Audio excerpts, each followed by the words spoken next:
Plus tôt dans la semaine, il y a eu une grosse altercation entre Mamadou Sakho et Michel Derzakarian et on va revenir un petit peu sur Fabio Grosso qui a déclaré des choses sur la suite de sa recherche de la taupe à l'Olympique Lyonnais en conférence de presse. Salut à tous les gars, c'est Aziol. Aujourd'hui, on se retrouve pour une nouvelle vidéo actu. Une vidéo qui va quand même être centrée sur l'actualité qui s'est passée, je pense que vous l'avez tous vu et je voulais en parler, je trouve ça intéressant parce qu'on a eu deux versions différentes. Je vais essayer un petit peu d'éclaircir pour ceux qui n'ont pas totalement suivi ce qui s'est passé et ceux qui n'ont peut-être pas tout compris. L'altercation entre Mamadou Sakho et Michel Derzakarian, ça reste quand même un sujet important je trouve, un sujet qui touche notre Ligue 1, un sujet qui ne fait pas de la bonne pub encore une fois au foot et plus globalement au championnat français. Encore une fois une altercation.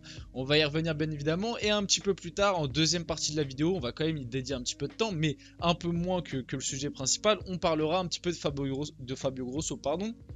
Il y a eu la conférence de presse aujourd'hui. Pour ceux qui n'ont pas suivi, j'ai quand même fait deux vidéos sur l'Olympique Lyonnais lors de la semaine. En ce moment, mes Lyonnais, je parle pas mal de vous. En même temps, il y a pas mal de choses à dire parce que le club est un petit peu à la dérive. Et j'ai parlé un petit peu de déjà qui pour moi était la taupe. Peut-être qu'on en reparlera un petit peu dans cette vidéo à l'Olympique Lyonnais. Parce que vous le savez, il y a eu le sujet des taupes. Pour ceux qui n'ont vraiment rien suivi à cette histoire-là, je vous invite à aller voir. J'en ai fait une vidéo qui est sortie hier, si je me trompe pas, ou il y a 2 jours, je sais même plus. Mais une vidéo qui est sortie très récemment. Bref.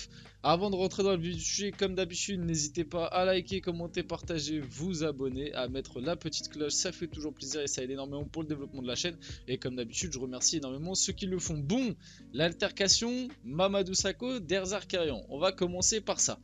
La première actu qui est sortie, on était tous un petit peu choqués, je pense. Je pense que vraiment c'est une actu, on s'y attendait pas. Voilà, moi je me suis réveillé, je m'attendais pas à voir que Mamadou Sakho a mis une balayette à Michel Derzakarian. Donc bon, on va commencer.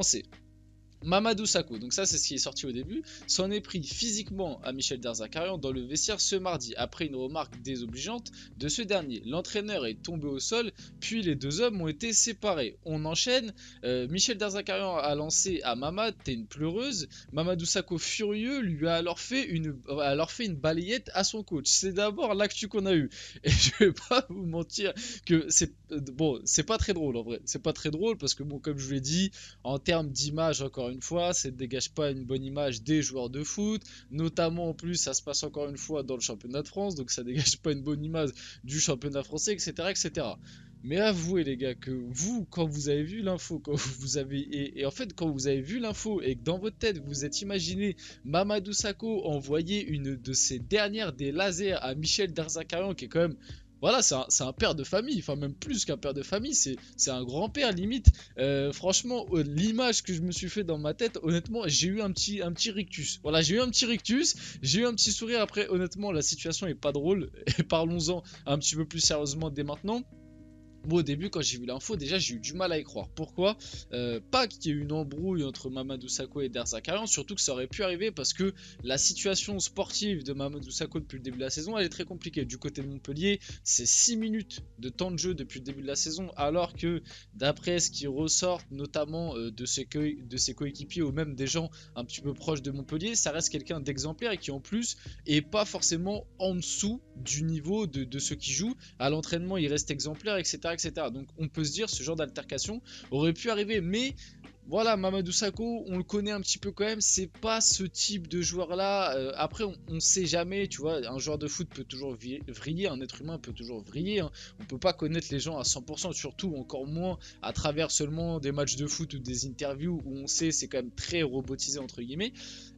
Malgré tout, je pense pas que dans le caractère de Mamadou Sakho, il y ait ce genre de dérapage là. Je peux me tromper parce qu'on le verra. Il y a une autre version qui est sortie. Et on va essayer de mettre un petit peu on va dire en concurrence les deux versions.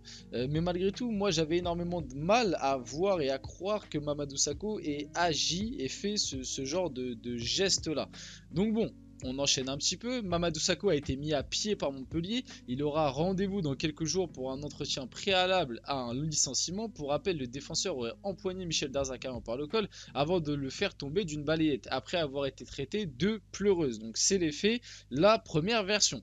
Maintenant, on va le voir juste après, il y a une deuxième version qui est sortie. L'échange entre Mamadou Sakho et Michel Derzakarian était le suivant du coup. Mamad, les entraînements ne sont pas à la carte. Mamadou Sakho qui lui répond je suis irréprochable coach. Michel Derzakarian qui lui dit si t'es pas content, tu te casses, tu rentres chez toi, t'es une pleureuse. Donc déjà on peut voir que la confrontation a quand même été lancée un petit peu par Derzakarian. Et même globalement ce qui est ressorti de ce que j'ai vu moi via...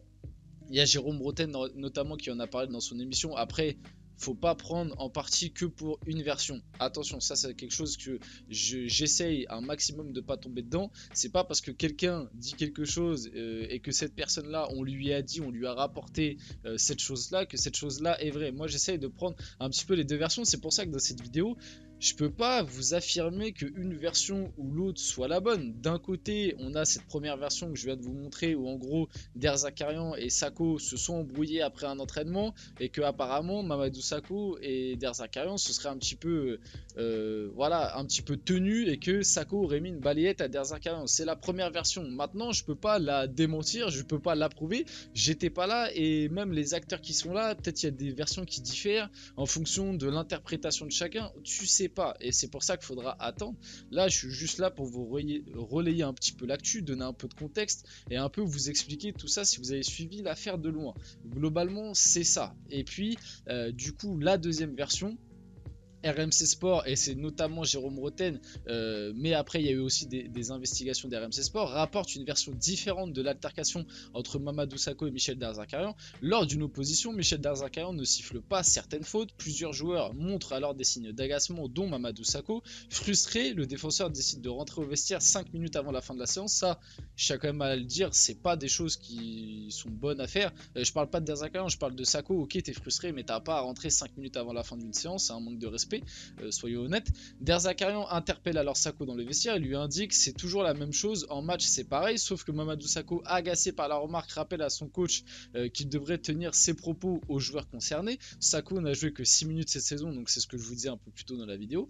D'après plusieurs témoins, Derzakarian aurait lancé je n'ai pas peur de toi tout en se dirigeant vers lui pour un front contre front. Il aurait alors poussé le joueur au niveau du torse, les deux hommes se seraient ensuite attrapés par le col, plusieurs joueurs se seraient interposés et c'est dans un mouvement de recul que l'entraîneur de Montpellier serait tombé. Donc on le voit qu'avec cette version là on est quand même bien loin et c'est bien différent de ce qu'on nous a rapporté au tout début, ce que je vous ai lu et expliqué au début de la vidéo, comme quoi il y aurait eu des échanges entre les deux, que les deux se seraient attrapés, que c'est Sakho qui aurait mis une balayette.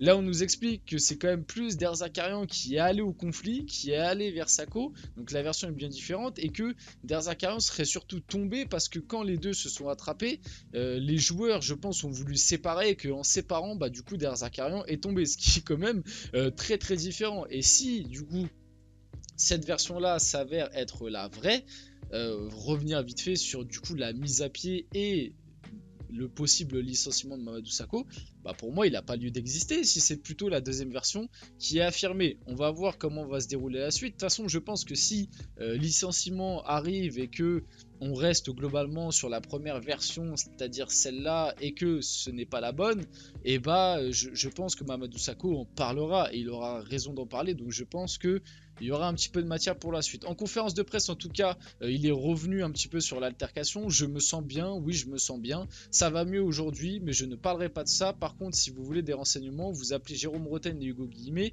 ils vous diront les choses, je ne parlerai pas de ça, c'est fini, on parle de Toulouse, on en rajoute beaucoup, on sort des trucs qui n'existent pas. Donc en gros, Michel Derzakarian est en train de dire que la deuxième version, donc celle-là rapportée par RMC Sport, qui est celle de Jérôme Roten, n'est pas la bonne, et que apparemment d'après lui, la première, celle où du coup, il y a eu la fameuse balayette de Mamadou Sakho, c'est la bonne. Donc bon, chacun défend ses intérêts, on verra comment va évoluer l'affaire globalement. Et pour finir vite fait la vidéo, parlons un peu de Fabio Grosso, s'est exprimé sur l'histoire de la taupe au sein du vestiaire lyonnais pour finir tranquillement la vidéo. Pour moi, le vestiaire est quelque chose de sacré, les choses du vestiaire, ça ne doit pas sortir. Le vestiaire, c'est le lieu où on construit notre futur, c'est difficile de construire, alors si on se met en danger, ce n'est pas bon. À la fin de la réunion avec les joueurs, j'ai pensé que ce n'était pas essentiel de faire un entraînement en plus de ça. Le plus important était de se dire les choses et on est allé de l'avant. On laisse derrière, on essaye d'oublier ça, on va de l'avant et on essaye de parler du match. Pour vite fait, pour expliquer, pour revenir, J'en ai fait une vidéo plus détaillée, je le répète, parce que bon, je vais pas reparaphraser tout ce que j'ai dit. Mais globalement, on le sait, Jérôme Roten a parlé un petit peu sur le vestiaire lyonnais pour expliquer que Grosso avait déjà perdu son vestiaire, etc., etc., que c'était très compliqué en interne à Lyon. Et en gros, bah, du coup, ça lui a été rapporté par un joueur. Du coup, Grosso, le lendemain des informations sorties par Roten, a décidé de faire une réunion avec tous les joueurs. Tous les joueurs, il a voulu chercher la taupe, en gros, chercher celui qui avait été parlé à Roten. Personne n'a voulu se dénoncer, du coup il a décidé d'annuler l'entraînement.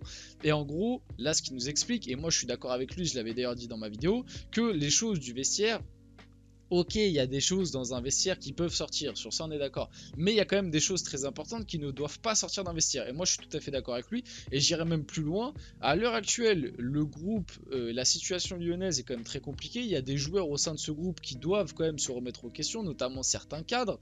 Et puis, la seule chose qui ressort dans les médias et que Jérôme Roten a ressorti, c'est que c'était entre guillemets la faute de Grosso parce que il gérait mal certains joueurs, parce que les entraînements étaient trop intensifs, etc. Je vais pas me répéter, etc. Mais moi, je suis plutôt en accord avec ce qu'a voulu faire Fabio Grosso en cherchant qui a balancé entre guillemets tout ça à Jérôme Roten, en annulant l'entraînement et en faisant une réunion pour essayer de tirer les verres du nez. Du côté de Lyon, ça va quand même essayer de bouger. Si j'ai bien compris, certains joueurs, enfin les joueurs sont en train de se réunir pour potentiellement faire un communiqué de la part de l'ensemble des joueurs pour soutenir Fabio Grosso, parce que bon, Jérôme Roten il a quand même pas mal tiré sur Grosso, et il s'est appuyé pour tirer sur Grosso sur le fait que des joueurs seraient venus lui rapporter cela. Donc voilà, à la suite de cette histoire, de toute façon je pense que Lyon, on va en reparler, il y a vraiment énormément de choses à dire, et je pense que bah, déjà ce week-end il y a l'Olympico. Voilà, je pense qu'il y aura des choses à redire sur l'Olympique Lyonnais dans les prochains jours. Et pour finir, cette petite info du progrès, Fabio Grosso n'aurait plus que 2 matchs pour sauver sa peau à l'OL avec l'Olympico et la réception de Metz. Une contre-performance face à l'OM pourrait le rapprocher de la sortie. Vite fait pour y réagir, je trouve ça très tôt. Très tôt pardon, et trop anticipé, pour la simple et bonne raison que je suis désolé, moi Fabio Grosso je le connais pas à 100%, j'ai pas regardé tout ce qu'il a fait avant, je connais brièvement, mais moi à Lyon c'est pas le coach le problème, et on le sait depuis un moment. Peter Bosz, Laurent Blanc et tout, il y avait des défauts de ces coachs là, mais c'est pas le coach le problème. Le coach est bien plus gros et bien plus grave. C'est les instances lyonnaises, c'est le groupe. À l'heure actuelle, ce groupe n'est pas bien construit. Il y a des joueurs dans ce groupe qui n'ont pas le niveau olympique lyonnais. Donc bon, je peux comprendre qu'on peut être un peu déçu du travail de Grosso, mais je trouve ça un petit peu prématuré de le virer après ces 2 matchs restants. Bref, on arrive sur la fin de cette vidéo. J'espère qu'elle vous a plu. Si c'est le cas, n'hésitez pas à la liker, à commenter, à partager, à vous abonner. C'était Azial et on se retrouve très rapidement pour une prochaine vidéo.